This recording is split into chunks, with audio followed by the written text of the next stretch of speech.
안녕하세요. 오늘 소개드릴 기술은 열차폐 코팅 TBC 서머 베리어 코팅스에 대해서 말씀드리겠습니다. 제가 영상을 찍게 된 이유는 사실 제가 석사 때 해당 연구를 했었는데 졸업하고 나니까 뭐 쓸 일도 없고 점점 까먹게 되더라고요. 그래서 뭐 나중에라도 이직을 하거나 뭐 다른 업무를 일을 하게 되었을 때 뭐 조금이나마 기억을 되살리고자 제가 영상을 제작했습니다. 보시는 분들이 재미없을 가능성이 매우 높고요.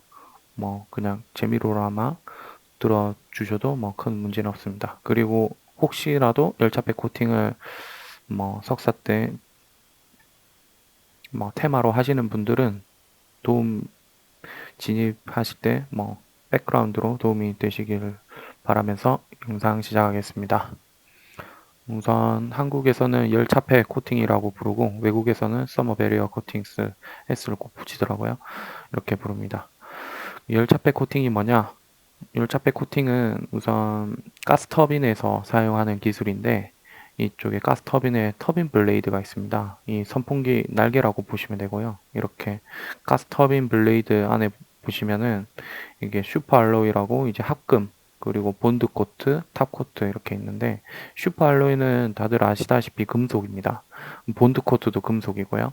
근데 탑코팅은 세라믹이라고 이제 쉽게 말씀드리면 산화물이나 뭐 좀 딱딱한 일반적으로 생각했을 때 좀 딱딱하고 열 전도율이 낮은 그런 재료를 사용하여 금속 표면에 코팅을 해서 고온이나 그런 외부 충격이나 그런 걸로부터 보호하는 역할을 합니다. 그래서 우선 이쪽에 왜 이런 내열 코팅을 하고 하느냐? 그 이유는 이제 이렇게 열이 들어왔을 때 이쪽에 고온으로 압축 팽창을 시킵니다. 그리고 이 압축 팽창된 공기를 내뿜음으로써 추진력을 얻는 게 터빈의 기본적인 구동 원리입니다. 그래서 초기에는 이제 뭐 세계 1차 대전 이럴 때 보면은 이런 비행기들이 많죠. 이런 비행기들은 저 앞에 프로펠러가 공기를 빨아들여서 이렇게 내뿜으면서 추진력을 얻습니다. 근데 이렇게 하면은 이제 에너지 전환 효율이 낮기 때문에 이제 사람들이 개발한 게 제트 엔진입니다. 제트 엔진에서 이제 이렇게 보신 것처럼 공기를 흡입하고 여기 내부에서 가열시켜서 팽창 압축한 다음에 내뿜으면서 추진력을 얻는 게 기본적인 원리입니다. 그래서 우선 슈퍼 알로이 같은 경우에는 아무리 고온에 강한 이런 합금을 만든다고 하더라도 800도, 1000도를 넘기기 어렵습니다. 그래서 이제 탑코트를 통해서 내열 코팅을 하게 되면은 1200도, 뭐 더 높은 경우에는 1600도까지 이제 보호할 수 있습니다. 이렇게 되면 장점이 뭐냐? 앞서 말씀드린 것처럼 내열 코팅을 해서 압축 팽창을 더 많이 할 수 있기 때문에 같은 연료를 사용해서 뭐 이제 더 크게 압축시키고 또 팽창할 수 있으니까 에너지 효율이 올라갑니다. 모든 하는 과학 발전은 효율을 높이기 위해 진행되고 그때 효율을 높이기 위해 투자되는 돈보다 이 효율이 더 가치가 있으면은 개발을 하는 거고 아니면은 개발을 하지 않습니다. 하지만은 돈과 상관없이 개발하는 분야가 이제 국책 과제나 보통 과학기술은 전쟁 때 많이 발전했는데 뭐 지금은 우주선이든 뭐 다른 뭐 인류의 그런 발전을 위해서 이 돈보다 이제 좀 뭐라고 해야 되지? 돈을 때려 박는다고 해야 되나? 돈을 때려 박아서 이제 그런 거를 좀 개척하거나 그럴 때 뭐 이런 효율을 따지지 않고 개발하게 됩니다. 우선 가스터빈은 비행기나 뭐 화력 발전이나 모든 분야의 기초가 되는 기술이기 때문에 나라에서 국제과제로 진행을 했었습니다. 그리고 보시는 거는 이제 각 학급별로 이제 온도에 따라서 스페시픽 스트렝스 이래서 이제 온도가 변하면은 강도도 달라지거든요. 그 변화율을 이제 그래프로 나타낸 겁니다. 보시다시피 우리가 주로 사용하는 알루미늄은 이 온도가 내려갈수록 강도가 급격히 하락합니다. 그래서 가스터빈 그런 데는 사용할 수 없고 이제 스틸 같은 경우에는 뭐 알루미늄보다 낮지만은 보시다시피 온도가 높아질수록 강도가 떨어집니다. 그리고 요즘에 티타늄 많이 사용하시죠? 티타늄도 보시면은 고온에서는 일정 온도가 되게 되면 급격한 강도 저하가 있기 때문에 보통 고온에서 많이 사용되는 거는 니켈 알로이를 많이 사용하고 있습니다. 그래서 터빈 블레이드도 니켈 베이스 알로이에다가 또 다른 원소 추가를 통해서 이제 고온 강도를 높이거나 다른 특성을 개선하고 그렇게 발전해 가고 있습니다. 그리고 이제 이거는 제가 이제 여러 논문을 찾아서 이제 니켈 베이스 내열 합금에서 어떤 원소를 추가했을 때 어떤 메커니즘에 의해서 강도가 증가되는지에 대해서 정리한 겁니다. 보시면은 크게 금속 강도를 증가시키는 그런 원리는 크게 한 5가지 정도 되더라고요. 하나는 그레인 바운더리 리파이닝 해서 그레인 바운더리에 이제 그레인 바운더리를 많게 만들어서 강도를 증가시키는 방법입니다. 이게 가장 쉽게 설명드리면은 예전에 대장장이들이 막 쇠를 달군 다음에 막 망치질을 하잖아요.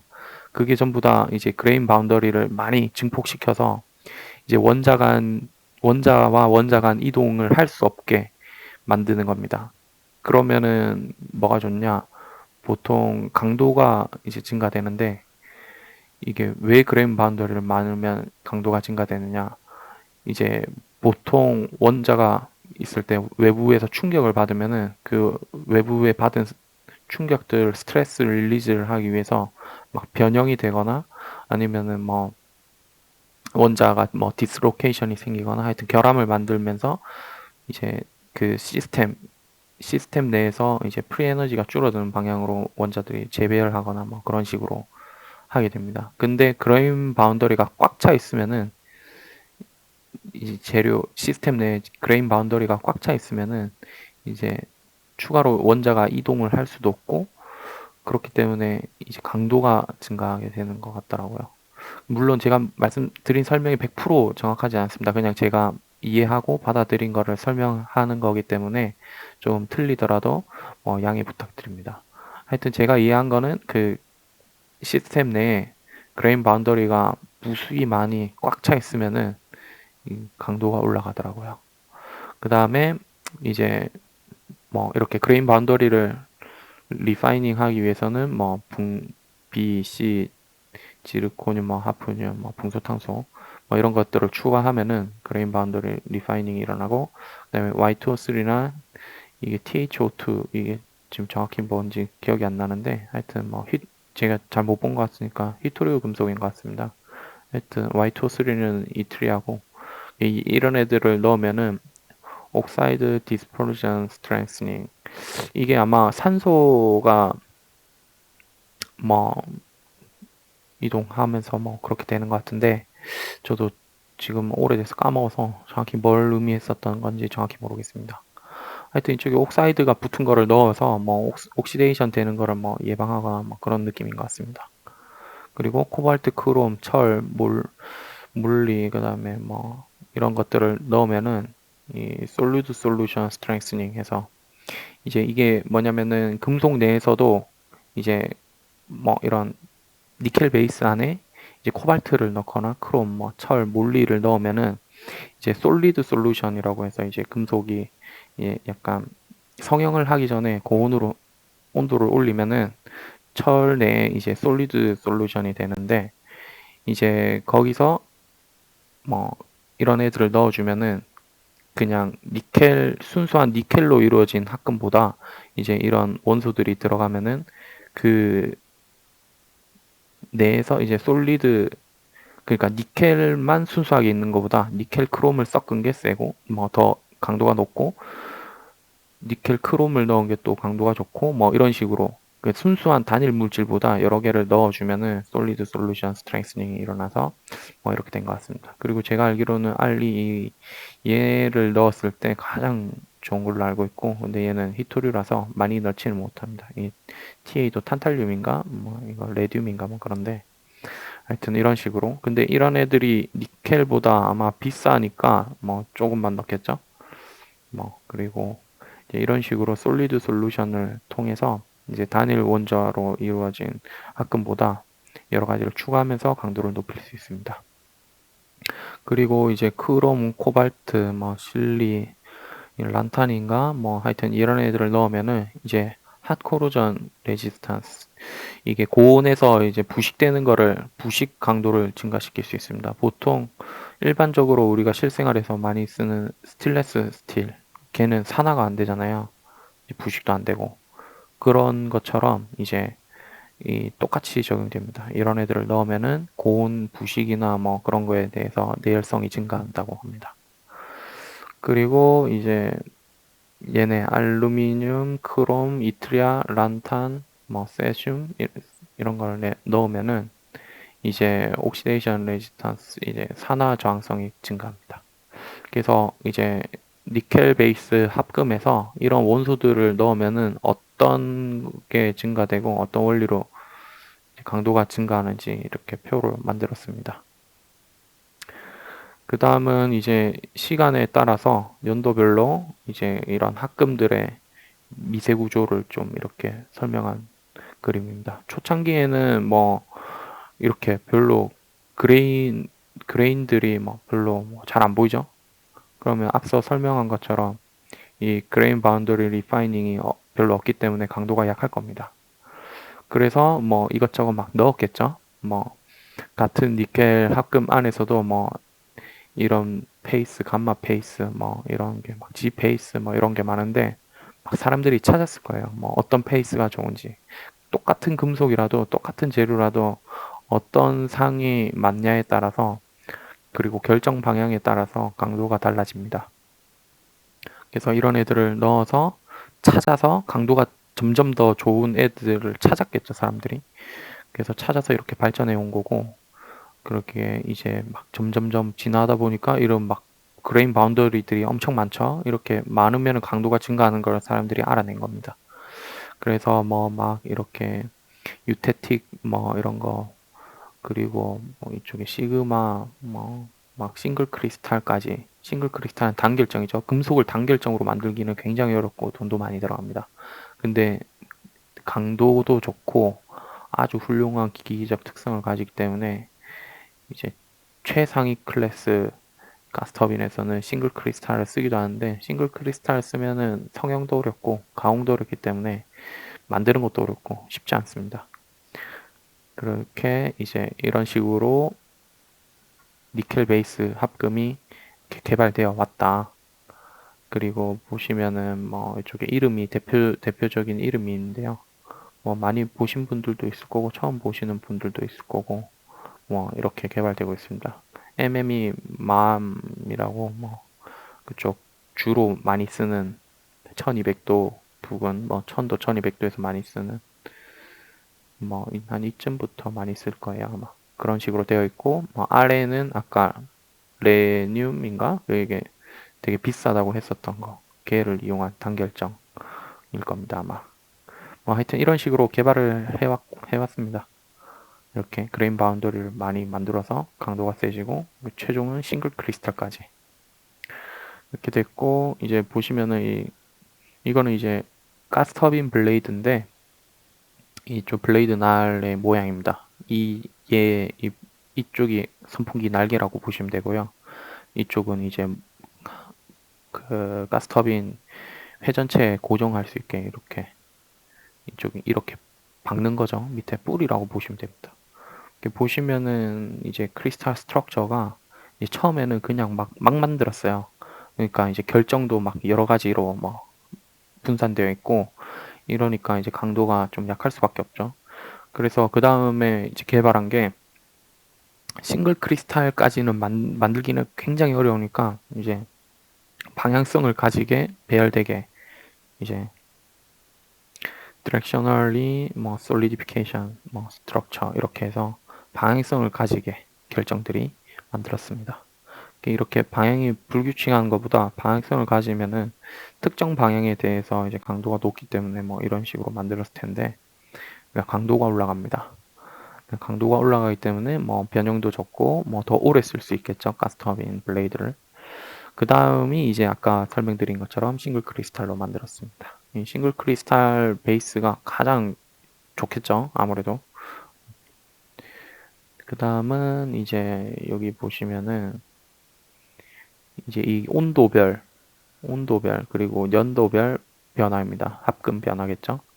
그래서 보시면 뭐 티타늄도 넣고 알루미늄, 코발트, 몰리 아까 다 나왔었죠. 어떤 원소를 넣었을 때 어떤 원리로 이게 개선이 되는지, 탄탈륨, 하프늄 뭐 이런 식으로.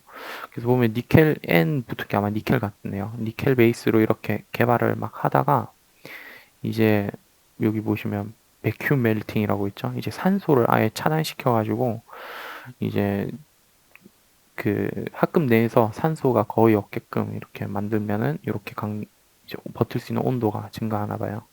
그래서 이렇게 이런 예런 애들도 있고, 그 다음에 아까 말씀드린 마엠, 얘네들을 뭐 합금 이름인데 뭐 얘네들도 이렇게 연도별로 계속 발전을 해왔네요.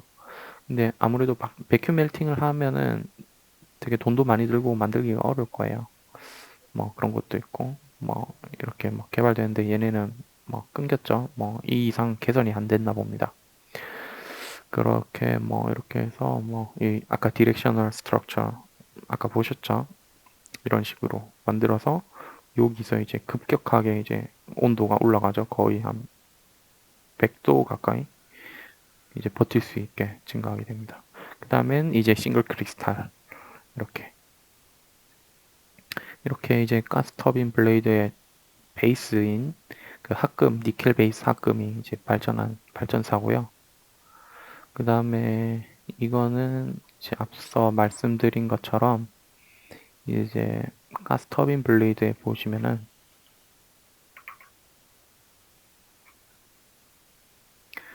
가스 터빈 블레이드 보시면은 이렇게 확대가 안 되네요. 우선 뭐 이쪽 본드 코트라고 보이시죠? 이제 본드 코트가 있는 이유는 이제 슈퍼 알로이랑 이 세라믹 베이스의 탑 코트 얘 둘 사이 간에 열 팽창 계수 차이가 있습니다. 열 팽창 계수 차이가 크면은 내부에 이 응력이 발생해서 이 코팅 이게 기지에서 떨어져 나가거나 뭐 그런 문제점들이 발생하게 됩니다. 그래서 이제 열 서머 스트레스를 줄이기 위해서 이제 본드 코트를 이렇게 이제 만약에 얘가 열팽창 계수가 뭐 예를 들어서 얘가 30이고 얘가 뭐 10이고 얘가 뭐 5, 뭐 이런 식이 되면은 이 30에서 5만큼의 델타보다 이제 10에서 5 사이 델타 그리고 11에서 30의 델타 이렇게 이제 나눠 먹을 수 있잖아요. 열팽창 계수 차이가 줄어들면은 그 서머 스트레스도 이렇게 줄어들겠죠. 그렇게 뭐 하기 위해서 이렇게 본드 코트를 하게 됩니다.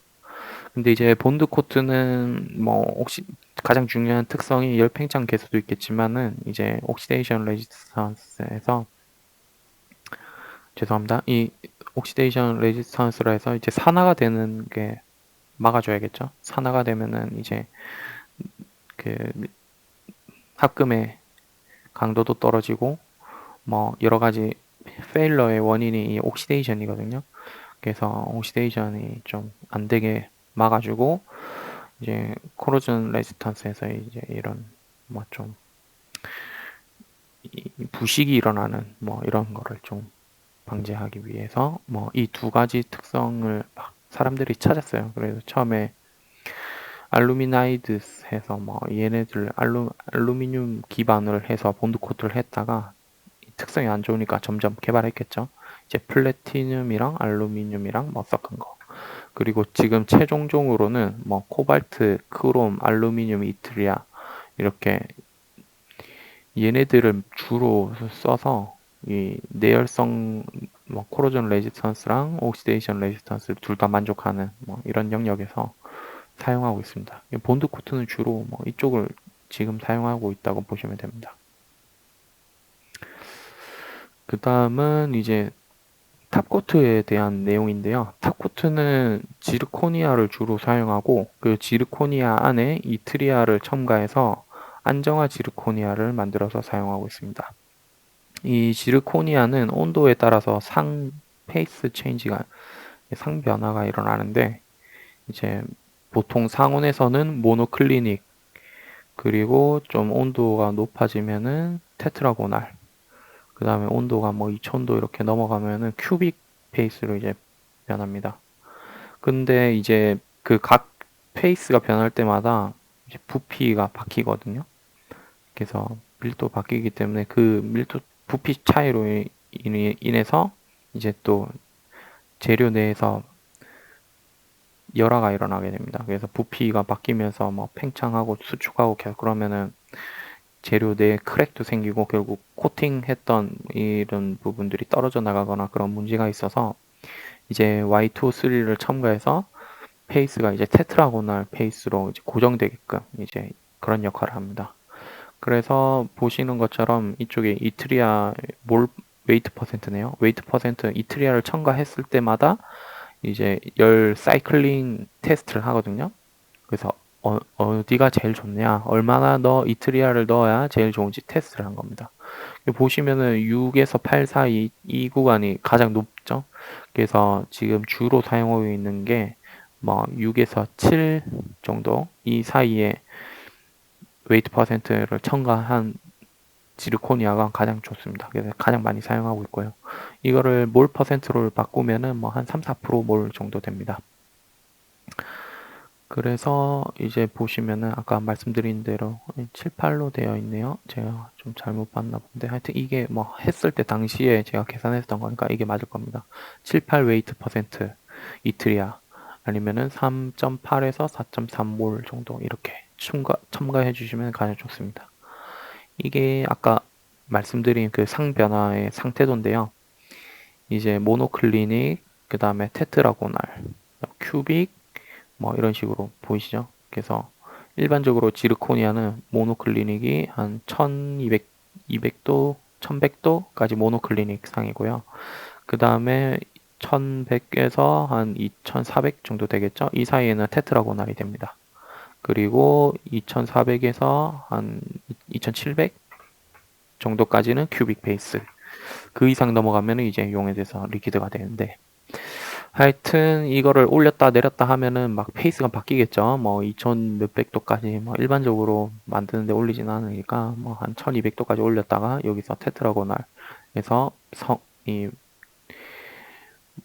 보통 이제 세라믹 같은 경우에는 산화물이거든요. 그래서 막 파우더를 갈아서 만든 다음에 막 구워요. 쉽게 설명하면 굽고 뭐 다른 방법을 통해서 뭐 신터링을 통해서 뭐 막 하여튼 고온에서 막 성형을 하거든요.